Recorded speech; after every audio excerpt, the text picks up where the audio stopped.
আসসালামু আলাইকুম ওয়া রাহমাতুল্লাহি ওয়া বারাকাতুহু। আলহামদুলিল্লাহ ওয়াসসালাতু ওয়াসসালামু আলা মান লা নাবিয়্যা বা'দা। আম্মা বা'দ।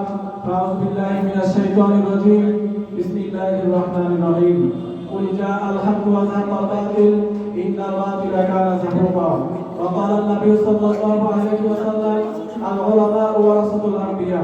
সাদাকাল্লাহুল আযীম। দক্ষিণ বাংলার ঐতিহ্যবাহী দিনী বিদ্যাপীঠ আল জামিয়াতুল আরবিয়া খাসামিয়াতুল মাদ্রাসার আলিম ছাত্র জমিয়ত কর্তৃক আয়োজিত বাৎসরিক বক্তৃতা সেমিনারের সম্মানিত সভাপতি সাহেব, সৌরভ কমিশনের মন্ডলী, আমার সামনে উপস্থিত হয়েছেন বাংলার একাডেমি পক্ষের আসা একদল ছাত্র কাফেলা, সকলকে জানাই আমার অন্তরস্থল থেকে শুভেচ্ছা ও মোবারকবাদ। প্রিয় ছাত্র বন্ধুগণ, আজকে আমার বক্তৃতার বিষয়বস্তু নির্ধারণ করা হয়েছে দারুল উলুম দেওবন্দের ইতিহাস ঐতিহ্য সম্পর্কে। সুতরাং সবাই সংক্ষিপ্ততা পরিসরে যতটুকু পারি ইনশাআল্লাহ আলোচনা করার চেষ্টা করব। প্রিয় ছাত্র বন্ধুগণ, ইতিহাস জাতির উন্নতির সুফল, ইতিহাস জাতির দিক নির্দেশনা। যে জাতি নিজেদের ইতিহাস জানে না তার দুনিয়ায় বেঁচে থাকার অধিকার কি? কেননা ইতিহাসই জাতিকে পরিশুদ্ধ এবং পরিমার্জিত করে তোলে। সেই ইতিহাসের পাতায় রয়েছে দারুল উলুম দেওবন্দের ঐতিহাসিক নাম। দেশ জাতি ও ধর্ম রক্ষার ব্যাপারে দারুল উলুম দেওবন্দের অবদান আজও ইতিহাসের পাতায় স্মরণ করে রিপোর্ট করা হয়েছে। কিন্তু দুঃখ পরিতাপের বিষয় হলো আমাদের বর্তমান প্রজন্ম দারুল উলুম দেওবন্দ এবং দেওবন্দের আলেমদের সম্পর্কে নিম্নতম ধারণা রাখে না। তারা শুধু নাম চুপি দারুল উলুম দেওবন্দের উত্তরাধিকারী হওয়ার ধারণা করছে। প্রিয় উপস্থিতি, ইতিহাস পর্যালোচনা করলে জানা যায় শতাব্দীর পর শতাব্দী আমাদের ভারত উপমহাদেশের শাসন ক্ষমতা ছিল বিশ্বের উলামায়ে কেরাম, নবাব এবং ইসলামী বুদ্ধিজীবীদের হাতে। কিন্তু যখনই মুসলমানদের ভিতরে সুখ শান্তি বিরাজ করতে থাকে তখনই ব্রিটিশ সরকারের ভিতরে লাল রঙের আগুন জ্বলে ওঠে।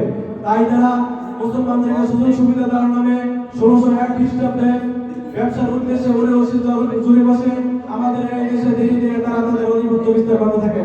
সলেমানের কৌশলে মেনে নেওয়া হয় আমাদের এই দেশবাসীর স্বাধীনতা এবং ধর্মীয় শিক্ষাকে। পরবর্তীতে আমাদের এই ধর্মীয় শিক্ষাকে তারা বিজাতীয় শিক্ষায় পরিণত করে। 1757 সালে পলাশী যুদ্ধে নবাব সিরাজউদ্দৌলার সাথে সংঘর্ষ হয়।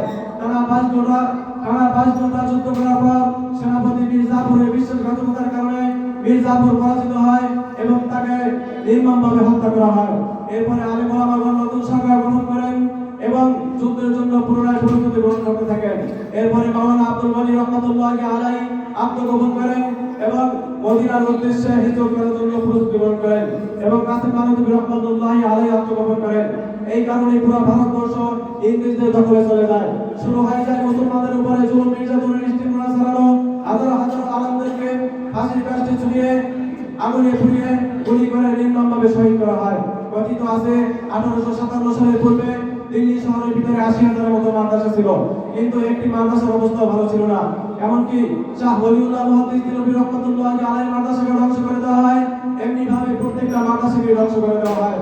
এরপর নবী করিম সাল্লাল্লাহু আলাইহি ওয়াসাল্লামের ইঙ্গিতে কাসিম নানুতুবি রহমাতুল্লাহি আলাইহি 1866 খ্রিস্টাব্দের 30 মে ভারতের সাহারানপুর জেলার দেওবন্দ নামক স্থানে একটি ডালিম গাছের নিচে একটি দিনী শিক্ষা প্রতিষ্ঠান প্রতিষ্ঠা করেন, যাকে ইতিহাসের পাতায় ইসলামের অপরাজেয় দুর্গ দারুল উলুম দেওবন্দ বলে আখ্যায়িত করা হয়।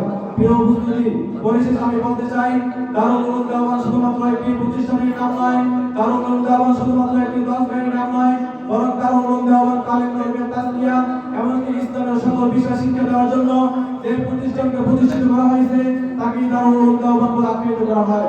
এই দারুল উলুম দেওবন্দ থেকে শিক্ষা গ্রহণ করার মতো আমাদের হাজারো দিক রয়েছে। দারুল উলুম দেওবন্দ যেভাবে আমাদেরকে ইসলামী শিক্ষা সংস্কৃতি উপহার দিয়েছে তেমনি ভাবে আমাদেরকে ইসলামী শিক্ষা তাহাদিস তামাদ্দুনের শিক্ষা উপহার দিতে হবে। দারুল উলুম দেওবন্দ যেভাবে মুসলিম সৈন্যদের জন্য কমান্ডার হিসেবে উসমানী ফকরে বাঙ্গাল এবং শাইখুল হাদিসদের ন্যায় বীর মুজাহিদদেরকে উপহার দিয়েছে এবং বস্তুবাদী শিক্ষা সংস্কৃতির বিরুদ্ধে অবশ্যই ঘোষণা দিয়ে ঘরে ঘরে মুনাজ সুন্নাহবাদী চালিয়েছে এবং সমুন্নত করেছে হক ও হাক্কানিয়াতের পতাকা এবং দূরীভূত করেছে শয়তান ও শয়তানিয়াতের নগরথাবা। তেমনি ভাবে আমাদেরকেও এই দারুল উলুম দেওবন্দের ইতিহাস থেকে শিক্ষা গ্রহণ করে বিশ্বের আনাচে কানাচে বীর সুপারস্টার হিসেবে শরীর হতে হবে। প্রিয় সাথী বন্ধুগণ, আমরা যখন বিশ্বের আনাচে কানাচে তাকাই তখন আমরা দেখতে পাই পুরো বিশ্বের ভিতরে মুসলমানদের রক্তে পুরো বিশ্ব রঞ্জিত হয়ে যাচ্ছে। যখনই আমরা আরাকানের দিকে তাকাই তখন আমরা দেখতে পাই আরাকানের ভূখণ্ড আরাকানের মুসলমানদের রক্তে রঞ্জিত হয়ে যাচ্ছে। যখনই আমরা কাশ্মীরের দিকে তাকাই তখনই আমরা দেখতে পাই কাশ্মীরের ভূখণ্ড কাশ্মীরের মুসলমানদের রক্তে রঞ্জিত হয়ে যাচ্ছে। যখনই আমরা ফিলিস্তিনের দিকে তাকাই তখনই আমরা দেখতে পাই ফিলিস্তিনের ভূখণ্ড ফিলিস্তিনের মুসলমানদের রক্তে রঞ্জিত হয়ে যাচ্ছে। এমনি ভাবে যখন আমরা আমাদের সোনার বাংলাদেশের দিকে তাকাই তখনই আমরা দেখতে পাই আমাদের বাংলাদেশের হাজার হাজার আলেমদেরকে অন্যায়ভাবে কারামুক্ত করা হচ্ছে, গুম করা হচ্ছে, খুন করা হচ্ছে, নির্মমভাবে জুলুম করা হচ্ছে। শুধু তাই নয়, আমাদের বাংলাদেশের সাহসী ও নির্ভীক যোদ্ধাদেরকে অন্যায়ভাবে হত্যা করা হচ্ছে এবং শহীদ করা হচ্ছে। যেমনিভাবে আমাদের ভাই ওসমান হাদিকে শহীদ করা হচ্ছে, তার না ছিল কোনো অন্যায়, তার না ছিল কোনো অপরাধ, তারপরে তাকে নির্মমভাবে হত্যা করা হচ্ছে। তার অপরাধ ছিল তিনি শুধু ভারতের বিরুদ্ধে কথা বলেছেন এবং অন্যায় অপরাধের বিরুদ্ধে কথা বলেছেন। এই কারণেই শুধু তাকে আজকে অন্যায়ভাবে হত্যা করা হয়েছে, শহীদ করা হয়েছে। প্রিয় সাথী বন্ধুগণ, এই থেকে যদি আমরা আজকে হুঁশিয়ার না হই, যদি সাবধান না হই, তাহলে পরবর্তী পালা হবে আপনার আমার, পরবর্তীতে আপনার ভাইকে খুন করা হবে, আপনার ভাইকে শহীদ করা হবে, পরবর্তীতে আপনার বাবাকে শহীদ করা হবে, আপনাকে শহীদ করা হবে। তাই আসুন আমরা সকলে এই ইতিহাস থেকে শিক্ষা গ্রহণ করে ওসমান ভাই মতো আমাদের বুকে সাহস ধারণ করে আমাদের পূর্বপুরুষদের রায় অন্যায়ের বিরুদ্ধে মাঠে ময়দানে ঝাঁপিয়ে পড়ি। আল্লাহ তাআলা আমাদের সকলকে এই অপরাধের বিরুদ্ধে ঝাঁপিয়ে পড়ার তৌফিক দান করুন। নাসরুল মিনাল্লাহি ওয়া ফাতহুন করিম। আসসালামু আলাইকুম।